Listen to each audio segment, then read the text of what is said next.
We've got a cold open for you. It's Mick and Steve. Mick, I'll start with you. Give me some good advice on dealing with open source vulnerabilities. Yeah, good advice. I would say having a plan. Just have a plan. Biggest part of most modern applications have a tremendous amount of open source. Having a plan in place to understand what's there and what the risk is at any given time, probably the most critical element you could do with open source. All right, Steve from the Linux Foundation, give me some bad advice on dealing with open source vulnerabilities. Don't bother to use any vendor-provided tools. Oh, that's some good bad advice. All right, Mick, one up him. Give me worse advice on dealing with open source security. Let the developers use and decide what they want to do at any given time. Let's just let it be the wild west. And don't worry about it. You'll be safe at some point. At some point. At some point. All right. Get ready. It's Super Cyber Friday.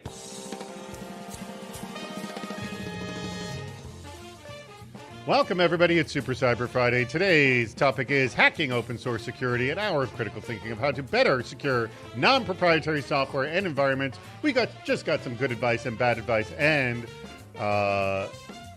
worse advice from Steve Hendrick, VP of Research and of the Linux Foundation, and Mick McCulley, who's the field strategist over at Snyk. Snyk is our sponsor for today. Thank you so much, Snyk, for sponsoring this. And also, we'll be also talking about this great report that Snyk and the Linux Foundation put together about open source security, of which we're going to learn lots and lots of things that you probably did not know about this very concerning problem, one of which is the fact that a lot of the companies do not have a plan to deal with this. All right, 7 different ways to participate. As you can see, many of you are regulars, as I see joining on. There's a chat room which you're involved with. I want you to submit some bad ideas, how not to manage an open source vulnerability. How do we make it 10% better? We want those tips. Vote in the polls. Join us on video at any time by asking Bring Me On, and Aaron, our producer, will try to bring you on. Ask a question. You'll see at the bottom of the screen. Already, there's one question in. Go ahead and ask questions on this very topic, and also vote for your favorite question. If a lot come in, I want to know which ones are the most popular. All right, our schedule. You just saw our opening: good advice, bad advice, worse advice. We want your bad ideas. We want your good ideas. Get those in. Label them correctly. Then we will play the public interest, which is a lot of fun. Also, we will have our poll live at 20 minutes past the hour, how not to manage an open source vulnerability. We will play the Department of Yes, which Steve has just learned about this, and hopefully he's going to come through with flying colors. We'll put our poll live on how to make it 10% better, and then the top 2 worst idea contenders will come and face off. Hopefully they'll have working cameras and microphones. Then last questions and final advice. And then we will have our meetup, which we want you to join at. The link at the bottom of the screen will change to that. But right now, that link is for an entire month for now. Yeah, it's possible we're going to have one more show in August. We haven't decided yet. But there's a lot of vacation and holidays and things going on in August that we're going to be dark most of the month. But this is going to be for next month, September 9th, 2022, Hacking Cyber Risk Management. The last time we did this topic, it was crazy popular. So make sure you click the link at the bottom of the screen and register for that which will be next month. Remember, if you register early, well, pretty much you can register anytime this month, and you'll be automatically entered in a raffle to win an awesome CISO Series jacket. And congrats to this week's winner, Justin Mead of OU Health, who won a jacket because he registered early and he got himself an awesome jacket, which may have not arrived by now, but it will arrive soon. Usually doesn't come within just a few days. All right, let's get to our topic at hand, which is open source security. And I think my number one question, and I will start with you, Mick, on this, is why are we even having this conversation? Good question. And I think it actually stems from the prominence of open source, right? The adoption that we've seen any modern application having, and the percentage inside of the application. I mentioned a little bit earlier, 70, 80, sometimes upward 90% of most applications now consume open source. And believe it or not, those open source packages sometimes have risk and vulnerabilities in them. And when they do, you need to be prepared to act upon it, right? Figure out what the problem is, as well as address it appropriately. Mm-hmm. All right. Anything to add to that, Steve? I mean, because it's interesting that we're having this discussion because we know that open source is a problem, but we've never had it as a separate discussion, and it seems very clearly that we should. Yeah, actually, when I did my SBOM survey back at the end of last year, I actually found that 98% of organizations were using open source software. So it's pretty pervasive. Oh, so okay. Well, yeah. I mean, So if someone says we're not using it, they are using it. It's like saying we're not in the cloud. Everyone's like in the cloud, whether they don't want to be there or not. It's you're fooling yourselves into believing that that's not the case. All right, questions have already come in, so I'm going through these right away. All of these. I'm going to come back to these right now. Hold it. Why do so many companies not? Okay, I'm going back to your issue, Mick, at the beginning. Yeah. Why do so many companies not have a security policy around open source? Do they think if they're not dealing with it directly, like, well, we're not doing any application development of where we're using any open source, or heck, we're just not doing application development just because of the nature of our business. So therefore, it's not our issue. I mean, is that kind of the common reason, or what? The reason is a little unknown, I think. Like that was probably one of the most eye-opening elements of the report that we did, that Steve actually helped author, right? Was the fact that there were some polls that we did in order to understand what was sort of the position across all these different organizations of how they handle open source. And I think probably one of the most eye-opening elements was that there's a decent amount of organizations, and when you took sort of the average across all the different sizes, it came up to a little over half, right, that don't have a plan in place. And without the plan, then what do? You kind of have to rely upon sort of everybody internally actually taking in action. But that's a pretty big, like, vague thing. Have a plan, like, well, yeah. Plan could be. So I'm going to start with you, Steve. What does a plan, like, for someone who is completely clueless, which I think a lot of people are, what does a plan begin to actually look like?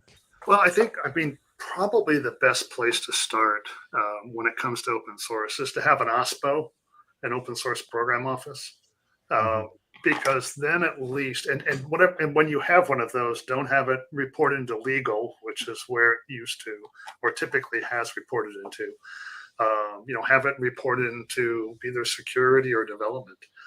And I think that's really where it starts, because an OSPO will help bring recognition to the fact that open source is being used by the organization. And you really do have to have certain controls over not only, how you use it, but what do you do when you find problems with it? So, I mean, that's where it starts.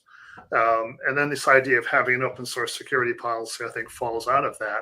I mean, there's a lot of CISOs out there. And I think many organizations probably do have some kind of a software security policy. But I think the rapid growth of open source over the last decade has kind of caught people by surprise. And although we've had some very serious break-ins occur in the last several years, I think people are still a little bit in denial and they're sort of behind the power curve from the standpoint of saying, hey, we really need to be on top of this. All right. I'm just going to ask you to continue this idea of, like, where does this plan begin, Mick? Yeah. So I think, and Steve kind of touched on this, one is just recognition that open source exists. Because once you start with that, it's a matter of saying, well, what about it? How do we start? First one is knowing what's present, like that. That's kind of. And let me just add this question that just came in from Stephanie Cass. How best should policies be set up for open source use? I mean, is there a policy that you can have, especially when you just don't know? You're bringing in an application, as you said, that can have 70 to 90% open source software. Right. Like, how do I know what policy to apply to something that I don't control? Mm-hmm. Yeah, and I think that recognition of what's there is probably that first part of that policy, is making sure that there's something in the plan to say we need to be aware of what's being consumed at any given time. And then as part of that, it's also saying, well, just the presence of it is step one. Step two is actually identifying any sort of risk and then putting the action sort of in place of what do you do? What's the, depending upon the criticality and the details associated with it, who's involved in sort of that remediation process and where do you do it? And ideally, as we see the maturity of organizations, it's taking a proactive stance, right? Understanding the risk even before it gets to a point where you're in a reactive state. Mm-hmm. Yeah, I mean, to me, it comes down to really three issues. When it comes to open source, you need to have knowledge of the component. And so you need to have transparency and an understanding of what it is, what it isn't. You need to be able to understand usability. And so that's obviously very closely related to licensing. And you have to have trust. You have to have the ability to be able to trust the component. Now, getting all of those things in today's world can be very challenging. But if you as an advertisement potentially for SBOMs will allow you to address all three of those issues. So SBOMs is a great path forward, but it's still one that's sort of in its infancy, realistically. All right, let me add, this question just came in from well, actually, Valerie Opperson asked this question about SBOMs since you brought it up. It's an infinite. Can SBOMs be dynamic and updated in real time? Is that even conceivable? Yeah. I'm not sure I'm the best person to answer that, but I think this was an issue that I raised to some of the experts inside of Linux Foundation. I think the answer is evolving to a yes on this. I don't know exactly where we are on it, but I think it is, because what happens is when you, for instance, and some of it is just simply if you are making changes where you're limiting vulnerabilities and you want to post that as part of what's in the SBOM, then you generate a new version of the SBOM. So the answer is yes, but but there are some caveats. Okay. Were you going to add to that, Mick? Yeah, just slightly, because I think this echoes one of the things that Steve mentioned too, which was, with that OSPO being closer to the developers. So getting more ingrained inside of sort of that development cycle. So when those changes are occurring, when deployments are being made, you've got that more dynamic capability of being aware of what's in there. Like you got to be really, really close to it and tied to it. And again, best practice is to be proactive, but if you can't be, at least having something that you've got visibility and awareness so that you can address that risk if it does occur. Okay, so there's two concerns essentially around open source. There's the concern of I just bought this piece of software and heck, I don't know what the hell's in it. And then there's the concern of I'm making software and my developers are copying and pasting. And I'm going to echo a question here from Ian Pointer. Most developers love Stack Overflow and copy and paste in standard coding practice. How do we best educate them about the risks? So from the ones who are developing, who are essentially on the front lines of dealing with open source, how does that communication, because I would assume many developers believe this, well, if everyone's using it and everyone's looking at it, it must be secure. Yes, I'm assuming that they make that assumption. Mick? Yeah, I think you're spot on. I mean, that's one of the beauties of open source is you can't really hide behind the curtain at that point. Mm-hmm. All of your raw source code is out there for the world to see and consume. Right. However, it doesn't always equate to being fully secure. And the perfect example of that was last December when Log4j, which had an inherent risk embedded in it that had been there for years, right? And there'd been millions of eyes on it, but it was just recently discovered that there was a way to actually exploit it. And so that inherent sort of belief in that risk not being present doesn't necessarily equate to the reality. And that's why, again, going back to that plan, it's so critical to know where it is, know how it's related, and then promote awareness of, if you're going to consume it, inspect it, be aware of it, document it, and then be able to actually react. Steve, you were about to I think it goes beyond that. I think the SCA tools are absolutely, I'm sure the vendors of the SCA tools are watching very carefully, what the published vulnerabilities are. In some cases, they may be even on an inside track where they get, wind of them before they're actually published. But I think those, the use of SCA tools is absolutely critical here, because that's one of the best ways to ensure on an incremental basis, really, that you're aware of what new vulnerabilities have been found, and you can quickly kind of evaluate and understand the impact it's going to have on your organization. By the way, Aaron just pasted a link. You'll have to kind of scroll up to see it. It's right there at the top of the screen. But for the report the two of you worked on, the State of Open Source Security Report, please check that out. There's a lot of interesting findings. And we're going to get to the details of that right after our very first game with everybody. And that is... Do you know what others are thinking? On the public interest.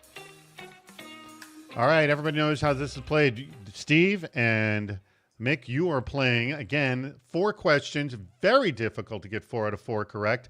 The audience will play along, too. Here we go. First question. Most average monthly search queries. What gets more, open source or free software? What do you guys think? Open source. I'm actually going to go with B, with free software. I think there's a lot of people looking for free things. Yeah, remember, this isn't just security people. This is all of the internet. You know, that's the thing. Yeah. All right. Free software does win. Massive win. All right. 1 from Mick, 0 currently for Steve. Let's go to the second one. What gets more search queries, application or software? My gut, D. I'm going to say software. Let's search. I'm going to be the contrarian. I'm going to go C for application. All right. And 2-1 application over software. All right. Neither one of you is going to go 4 for 4 on this one. 1-1. Here we go. Next one is buggy software or software vulnerability. What do you think they get searched more? Vulnerability. Software vulnerability. I agree. You're both agreeing on F? Yep. All right. And you are correct. 2-1 on that. 2-1. Last one. So you both have 2. This might be the split. This one may be an easy one. What gets more monthly search queries, GitHub or Bitbucket? GitHub.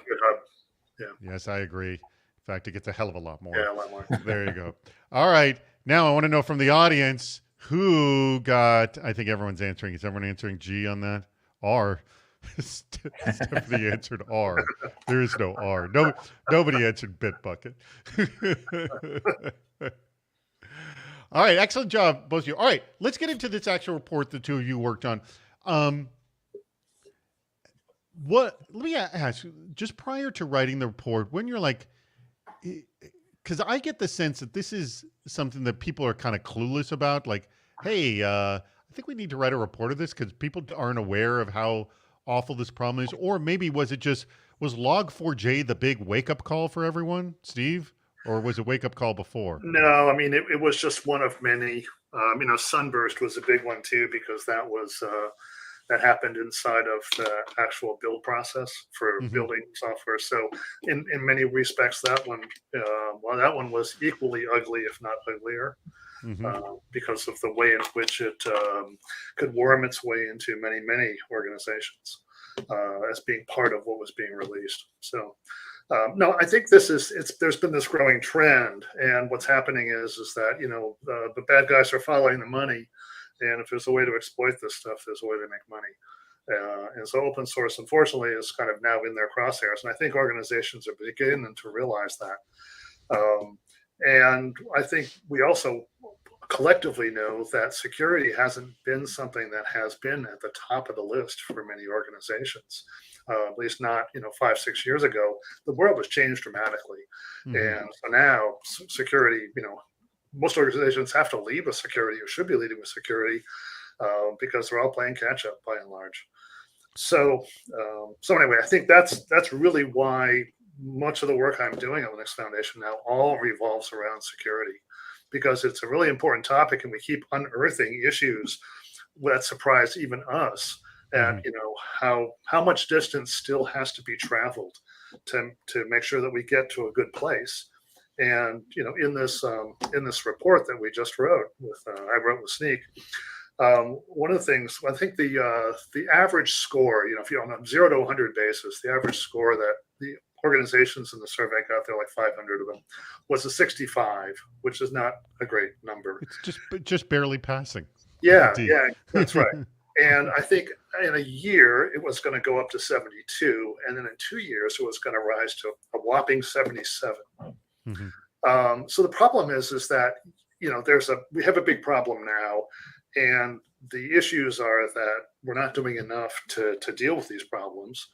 And a lot of this also has to do with the fact that many organizations are kind of abdicating their concerns about security to third parties. In other words, one of the biggest findings in the survey was that third-party tools from vendors. There's lots of them. There's about a dozen or so, kind of tool categories in the security space. Organizations are saying, we want the vendors to improve the quality of those tools. That's how we're going to solve the security problem. Well, so, it doesn't always work that smoothly. Right. There's lots that organizations have to do themselves when it comes to best practices and the research, the process model for how you develop software and how you use software. And this also gets to, this issue of the security poverty line, that we all have to kind of work together and work with each other, because while company, some enterprise company may have, a 1,000-person security staff, you're dealing with other people who are putting out software that have little, maybe zero security staff, and it's becoming very popular, and it's getting used by everybody, and then that becomes a vulnerability for everyone. Mick, you keep nodding your head here. Yeah, definitely. And this is actually one of the great things that I do like that's coming out of the Linux Foundation, right, is the fact that they're very much focused on promoting that security awareness, because to your point, if you can address it as early as possible. And I think also building out this concept of community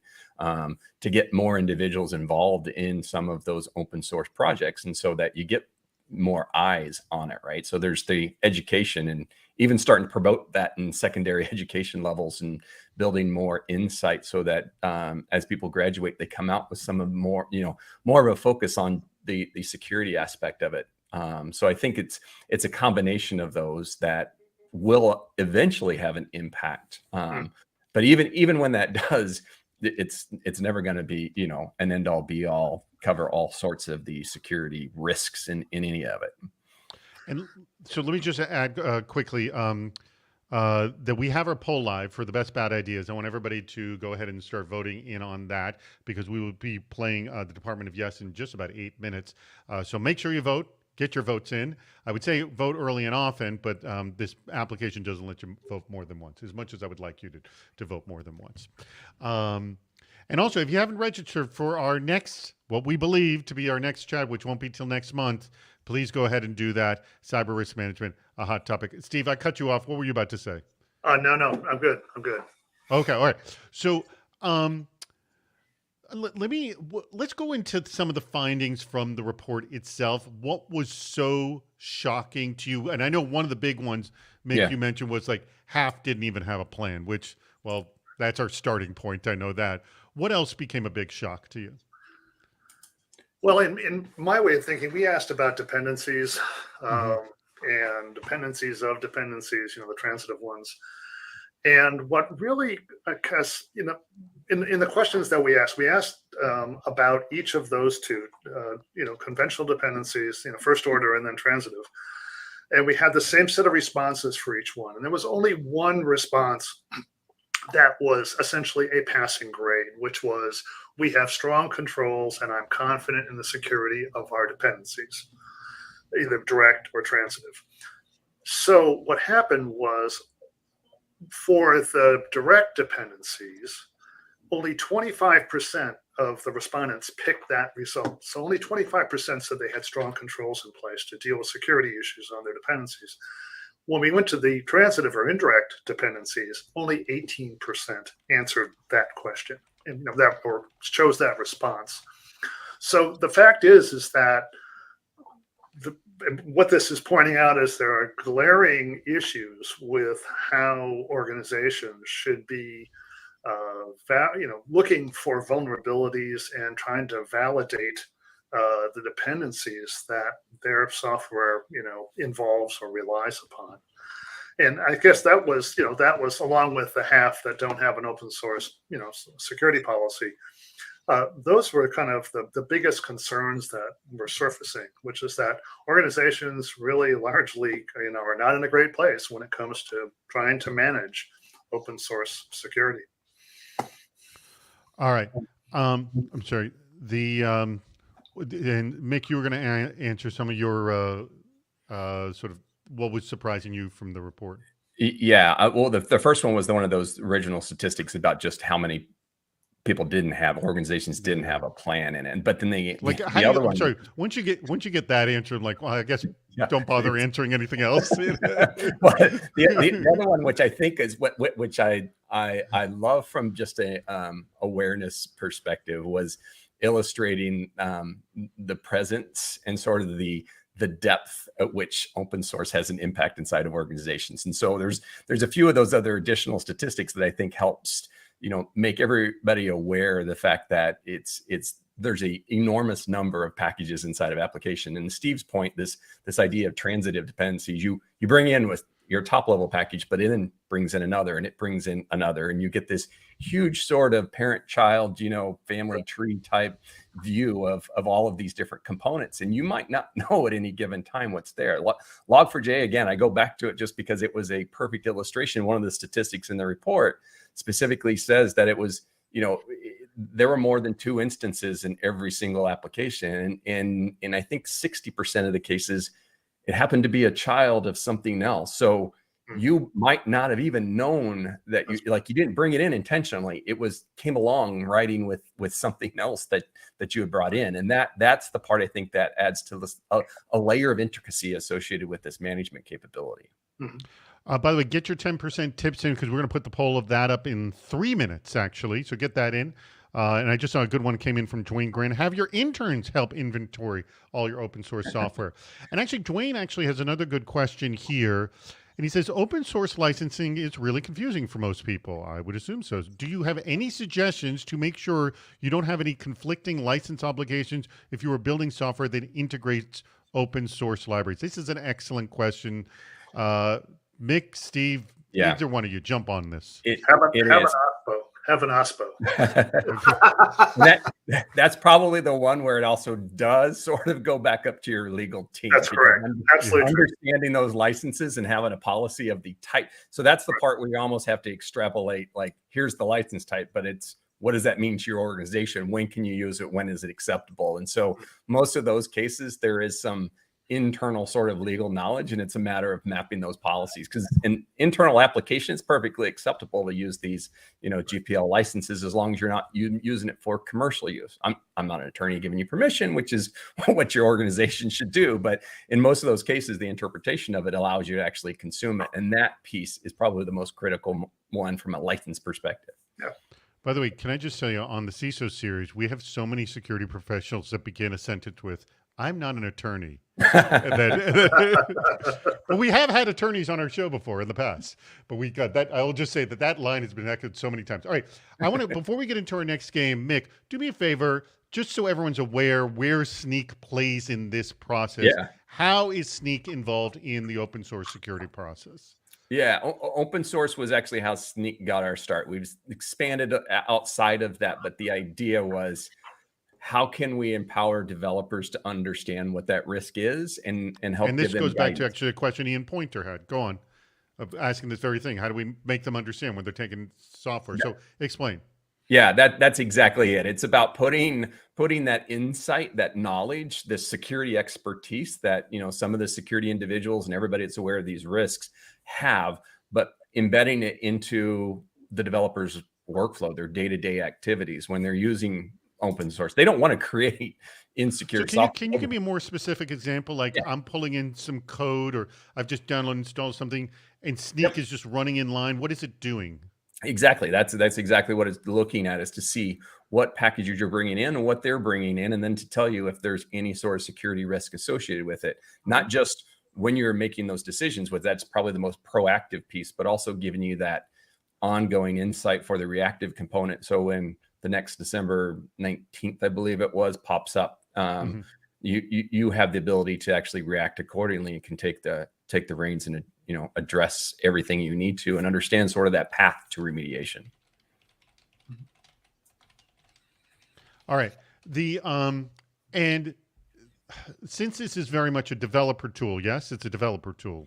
Very much so. We're security company. Developer tools is Right. is one of our prominent focuses. How does, just in terms of the whole onboarding process when Snyk is coming in, how is it presented? How does security get involved in it? Like, Yeah. what's the process of how it actually comes on board? Yeah, great question. A lot of times we work with security organizations, but the developers, DevOps is by far our focus on integrating into an IDE, integrating it into the source code repositories, PR checks, merges, right? Giving that insight in that workflow that the developers spend their day-to-day activities, but still also giving that aggregated. We talked about that visibility piece of knowing what your risk is at any given time up to the security individual. So it's, and that also goes hand in hand, right? It's not mutually exclusive of education, awareness, and making sure everybody understands why it's there. So it's, the intention is to actually make it as easy as possible in order to adopt that. All right. We have a call that just came in. Hello, welcome to the Department of Yes, where no request is ever rejected. All right. Actually, they're answering our call. As my producers pointed, I say that, but yes, the call's going the other way in the way we recorded that. So actually, we keep talking about re-recording that and making it sound like they're calling us and we're calling them.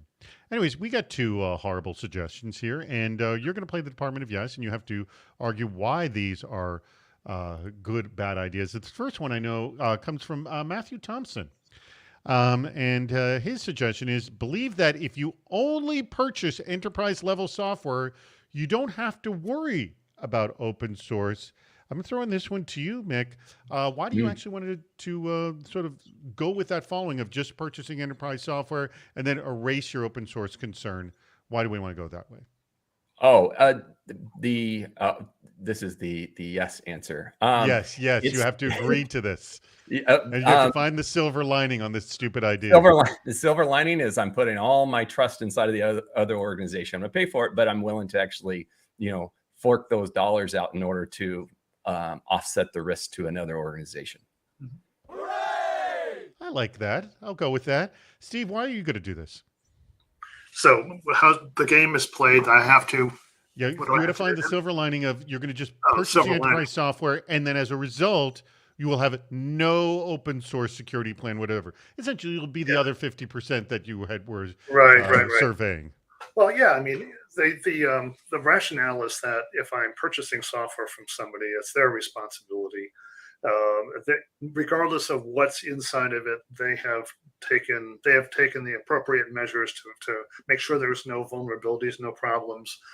So essentially, we've abdicated, our responsibility to somebody else and made it their problem, and we're happy it can be.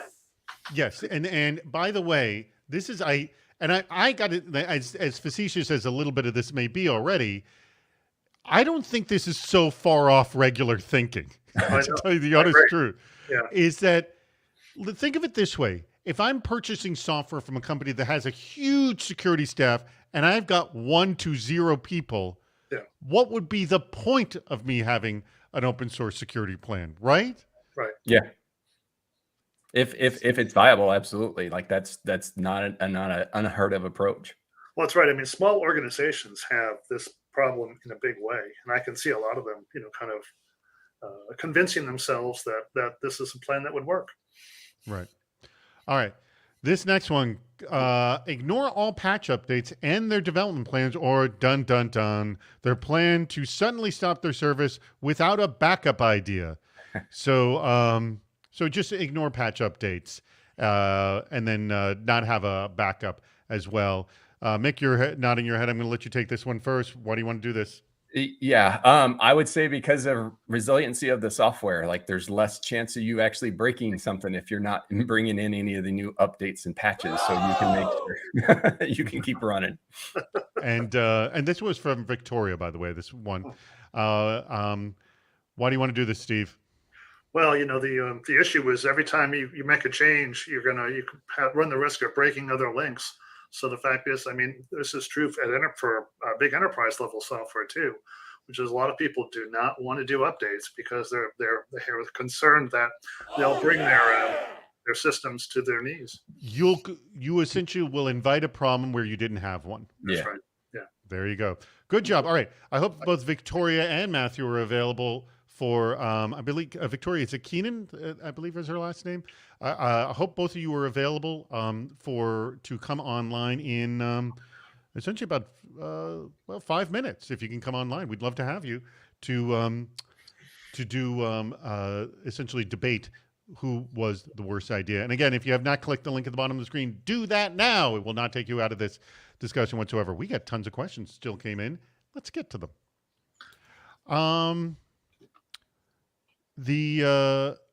By the way, I think you've answered this question that Ian Pointer had about the copy and paste coding practice. It is what Snyk does. We address this. It's a little different just because that copy paste is by far not a best practice. Actually goes against the whole idea of what open source is. Not that you shouldn't look for it, because it can bite you. At that point, you actually lose visibility into understanding what's even there. So that's a by far not best practice. Here's a what's worse scenario that Yes. Ian Pointer throws up. Which is a bigger risk of open source? Security vulnerabilities or the use of software with, quote, difficult licenses, example, GPL? Steve, what do you think? What is tougher here? Oh, I don't know. I would think the vulnerability thing is what really bothers me the most, because that's inviting disaster. Whereas the licensing, if you put enough brain power on it, you can get it figured out. That's it. That's if you have the brain power. But hold it. Wouldn't that solve the other problems too as well, Steve? Well, I guess in a perverse way, yes. Mick, what do you think on this one from Ian Pointer?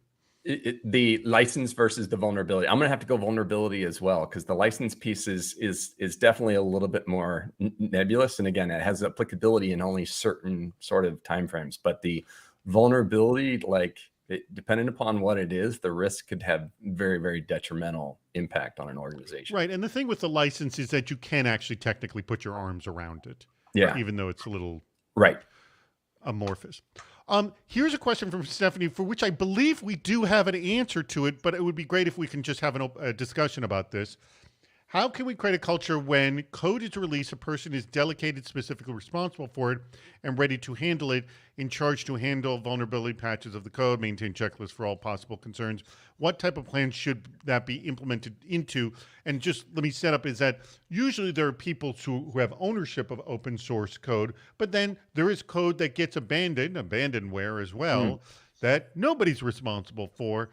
Shouldn't there be a handoff portion? Because, maybe you discovered this in your report. What do you know of this problem that Stephanie Cass brings up, Mick?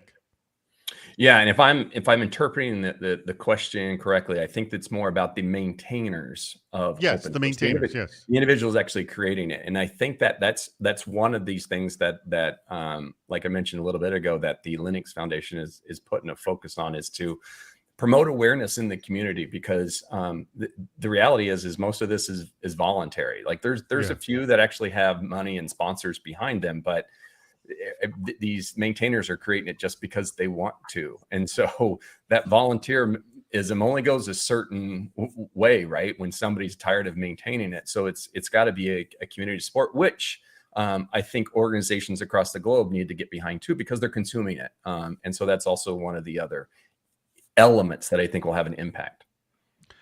Steve, so why don't you go into detail here? Yeah, there's a specific chapter in the report that goes into this particular issue. It's about open source sustainability. So I really recommend go take a look at the report. But the net of it is that there are already best practices in place for, what, as a maintainer, what you should do if you're the only maintainer and you intend to stop maintaining the code. And in fact, we had lots of different kinds of responses for what people thought would be the best policy and the best actions to take. And you're absolutely right. It's all about, you need to telegraph very clearly to the users, if you're going to sort of end of life of a particular piece of code, or you're going to stop maintaining it. If you're going to stop maintaining it, obviously you should try to recruit somebody to take it on, after you depart. And then once again, there is the whole issue of organizationally, which was already brought up, organizations who use this code probably need to take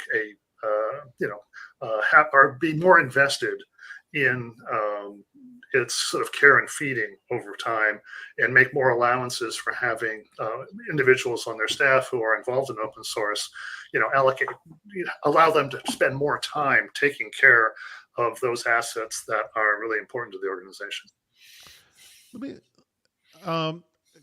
question: How severe are the watering hole style attacks, where the idea is someone puts out a piece of software that looks very similar to a very popular open source piece of software that actually has a specific vulnerability designed to infiltrate, of which we've seen this happen before, or an open source piece of software just gets tainted in this way, and then it gets used by a lot of people. How prevalent is this issue versus just seeing vulnerabilities open up over time? What are you seeing? And was this part of your report? Yeah, no, we didn't actually test for this particular scenario, although I do think that SBOMs would be a really good way to be able to help defend against something like this. Oh, by the way, it's software bill of materials. Why don't you just give a quick explanation what it is? Because we've been just using this acronym without explaining what it is. Just give an explanation. Well, essentially, it's information that allows you to understand the provenance of the piece of code that you intend to use. So it provides a lot of information that gives you knowledge. It's got the source code. It's got whatever the binary is that you intend to use. It identifies all of the dependencies that are being used for it. Declares what the license is, tells you where to find it, where to find documentation on it, where the package is. Gives you all sorts of information around trust too. You can have a cryptographic signature on it, which is non-falsifiable. It's got hash totals to verify the source. You can do reproducible builds with it. It also has links out to CVEs for comparison purposes. So it provides a ton of metadata and a ton of knowledge and usability information about a piece of code. And so that's why SBOMs are ultimately so important. It's been one of the key missing links to allow us to have confidence and trust and knowledge about each of those pieces of code that we use. The good news is that we've got somewhere in the teens, 15% of organizations have this now as a standard part of what they do. And there's probably another 15 to 20% who are in the beginning processes of, building and consuming SBOMs. And of course, the federal government has weighed in last May of 2021 on this with the executive order that basically said the federal government's going to require SBOMs. And there's a lot of talk about what I call the N-1 forcing factor with SBOMs, which is, if your organization declares that it's not going to use software anymore that doesn't have an SBOM, that's one of the best ways to get all of your suppliers, on the bus to actually be providing SBOMs. And you have to give them a window of time to be able to do this, but that would be a very effective tool. If everybody did that, we'd solve the problem pretty fast. By the way, someone's recommending SBOMs in GitHub on 10% Better. By the way, our 10% Better poll is up, and I'm going to say kudos to our audience. I regularly give them crap because they always have like a 10-to-1 bad idea to good idea. Matthew is on, but no video. Oh, what happened to Matthew? Can he get video? Matthew, some problem with your video? Try to refresh your screen. Let's see if that solved the problem. Actually, Mick was having this issue earlier. Yes, I did. Completely reboot his computer. I can give you the directions.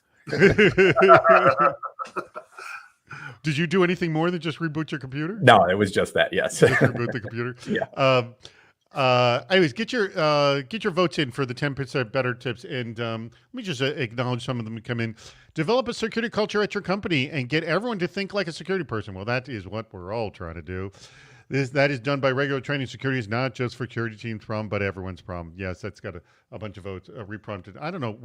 If we can get Victoria and Matthew on, we will play the game. If not, we're gonna have to dump that. Please let me know who did that last tip right there. That's a good general tip. But here, let me incentivize application security by including the results of an AppSec evaluation in your devs KPIs. That's a good tip. And let me ask you, Mick, is that something that Snyk lets us know about? It is, and I've actually seen organizations, if you do it correctly and you do it with like you have to have developer participation. You have to let them know why. It's been successful, right? The fact that if you turn it into a competition, everybody wants to win. So Yes. doing it in an appropriate way, I think, is probably the most effective. Showing how they've improved, not necessarily like throwing everybody underneath the bus for things that might not be in their control. All right, Matthew, I'm going to have to apologize. Victoria, unfortunately, cannot come on, but we appreciate you coming on. And I just want to remind everyone Matthew's incredibly stupid idea here. Believe that if you only purchase enterprise level software, you don't have to worry about open source, which sadly, Matthew, we think that's the general thinking around here. Not around here, but general thinking in the greater milieu. Yes? Have you heard that before? It's very scary to think about that. And especially if you've got leadership who isn't informed of that or thinks exactly, I'll buy enterprise software. So they go to the board and say, when you get a log4j, it doesn't affect us. We don't use any open source software. Right, which is what we discussed at the beginning. Because if you're the bottom line is, if you're using software, you're using open source software. Is that the way to put it, Mick? Very much so. That's probably a lot of the security vetting that happens as part of there is actually understanding the open source that's being used by the enterprise software that you're consuming. So yes, they're kind of one and the same. There is no difference between them. It's just one you pay for, the other one you're building. Mick and I do have to say, go Pack Go. I see the Pack stuff in the back. I love it. He wins. Stay on for a second, Matthew.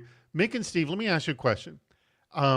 I am a company that does not have a development team. We just use software. We don't develop our own software. We don't have it. So I would not be a prospect for Snyk. But I am purchasing enterprise software, and I want to know what they're doing about how they're managing their open source software security. What are the questions I should be asking to make myself feel better so I don't do essentially what Matthew suggested, which is what the predominant of them do? What's your advice? Well, this is going to become a little challenging because, what you would want to ask them is, where's the SBOM? Okay. That's what you want to ask them. The problem is if you ask them that question and they actually have one, which is probably, I don't know what the odds are on that are right now, but then you have to have a way to consume it. And right now the consumption tools, SBOM consumption tools, are hard to find. And so we're still in the early days of all of this, which is what's unfortunate. But hey, at least we know where we need to go. Mm-hmm. Anything you want to add to that, Mick? No, I was going to say the exact same thing. SBOM. The interesting part about it does give you at least, because that's the SBOM piece is like communication is probably one of the more prominent use cases. It's the sharing of the information and knowledge. The other one is for internal documentation, but that sharing of knowledge at least gives you a starting point. There's some tricks to that too, because you might not get all the context with it. It's simply a layer of what's present. And I've seen some arguments against that where it can have unnecessary side effects too, but at least is a awareness perspective that I think a lot of organizations, it's critical. You need to know what your exposure is in the cases when something like Log4j or any other new type of attack happens. Yeah, it's not a perfect solution quite yet, because typically, SBOMs are at a minimum should provide information about direct dependencies, but that's only like one layer deep. And so typically, then you're going to have to look harder and harder with other SBOMs to be able to go down the daisy chain. Matthew, I'm going to have your last comment on this, and then we're actually going to sort of begin our sort of a closing portion of the show. Correct me if I'm wrong, aren't you like at a financial institution? Or am I wrong on this? I can't remember. I used to be. Used to be. Where are you now? Currently at a consulting firm, but changing jobs in just over a week. Congratulations. Right. Can you say what that is or no? Doing cyber liability insurance. Okay. Nice. There you go. So at any previous organization you're at, how did you deal with the open source security issue?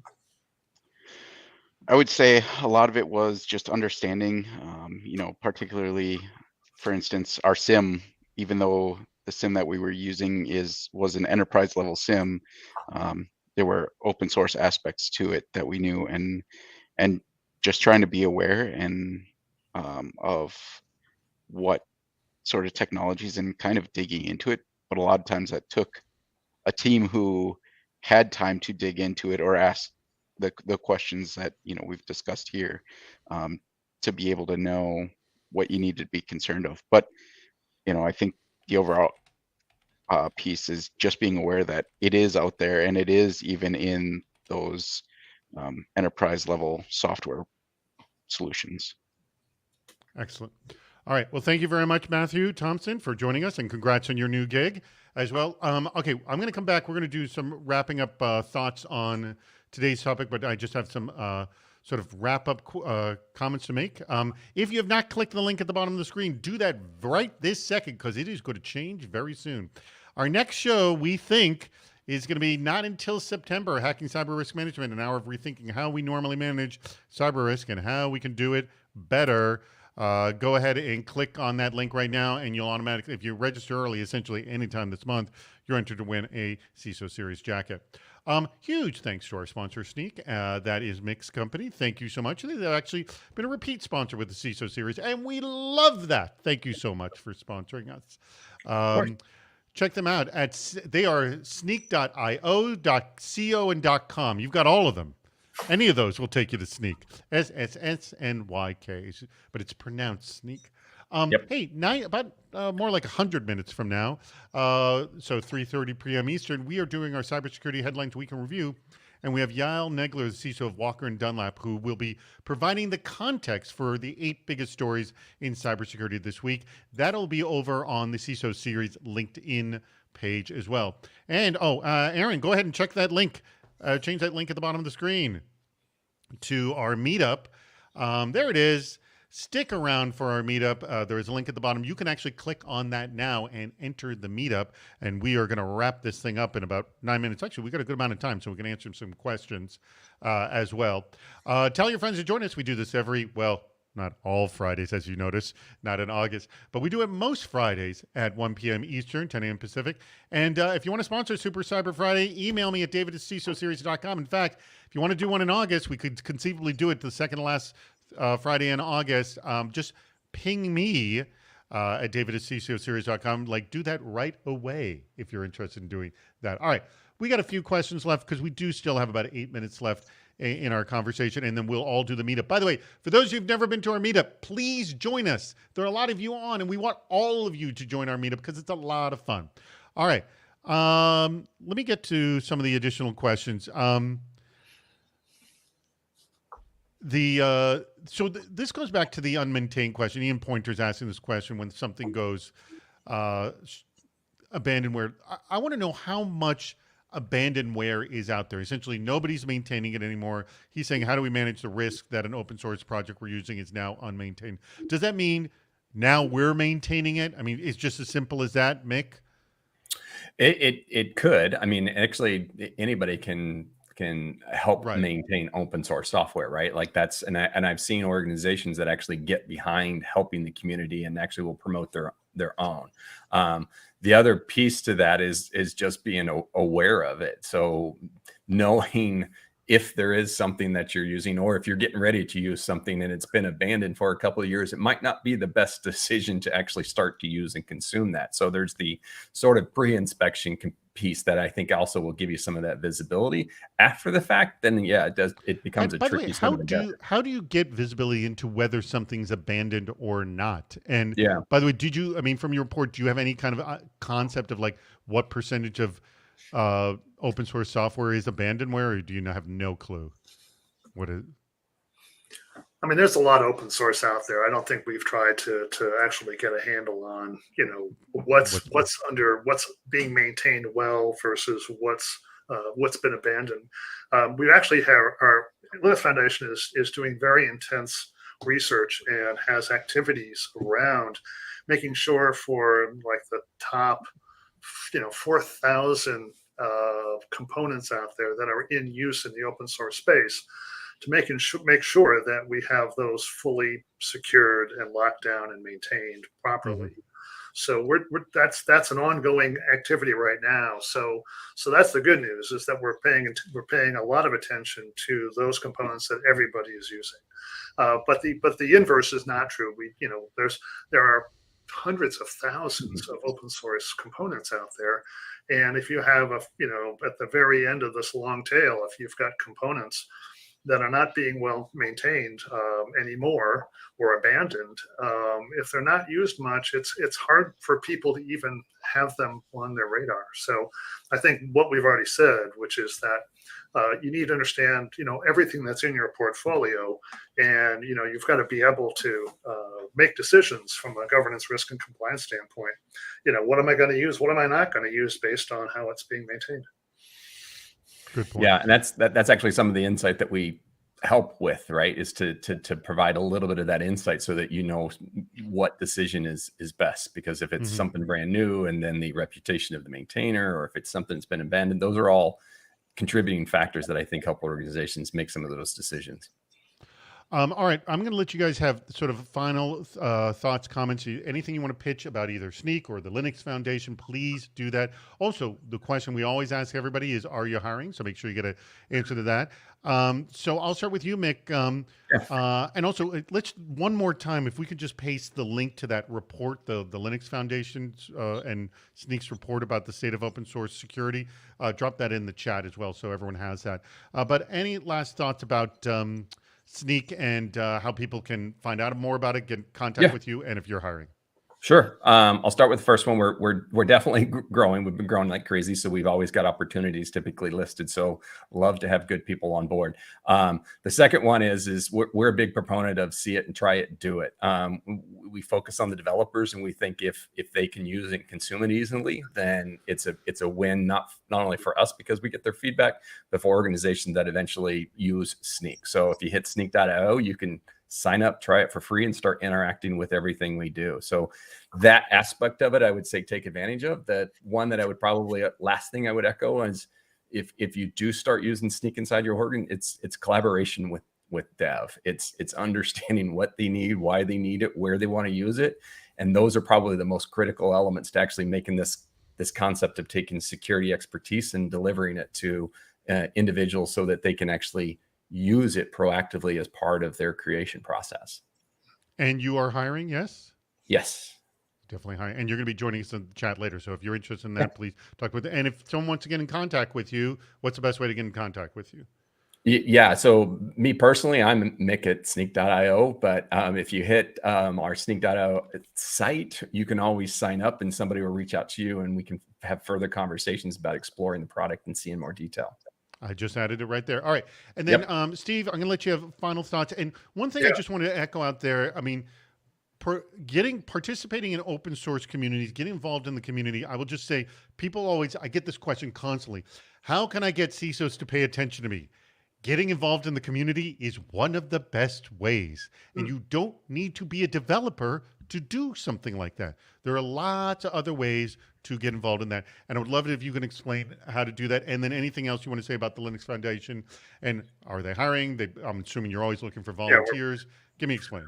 Yeah, we're always hiring. And in fact, have grown tremendously in the past year that I've been there even. Actually, one of the things I want to touch on before I go back to the question you asked, which was in the report in kind of a minor way, but it's I'm doing a follow-on report on this particular topic, is this whole notion of secure software development and best practices for how to do that. It turns out, we have an expert on our staff that has built a whole course and certification around that called Open.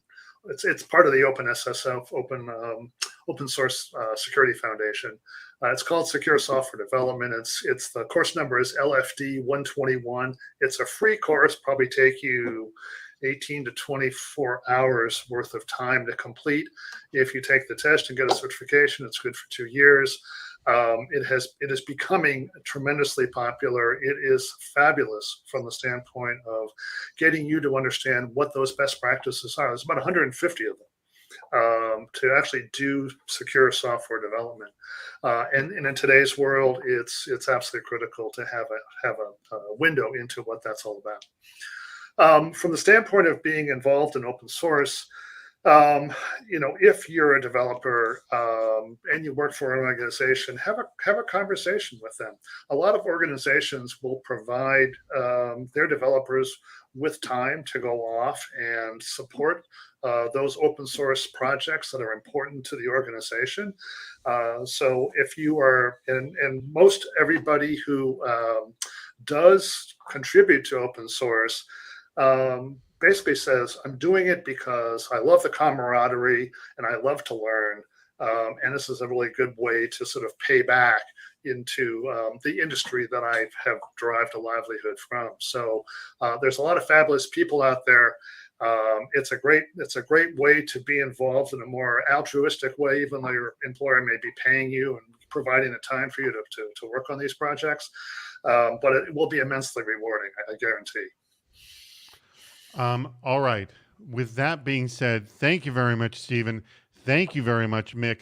Mick McCulley, a field strategist at Snyk. Steve Hendrick, who's the VP of Research over at the Linux Foundation. Thank you, audience. Please, everybody, click that link at the bottom of the screen right now. Click it now. Click it now. Join us in the chat. We're going to do that for a half hour. And a huge thanks to our producers, Andrew and Aaron, making all of this happen. Aaron, take us out.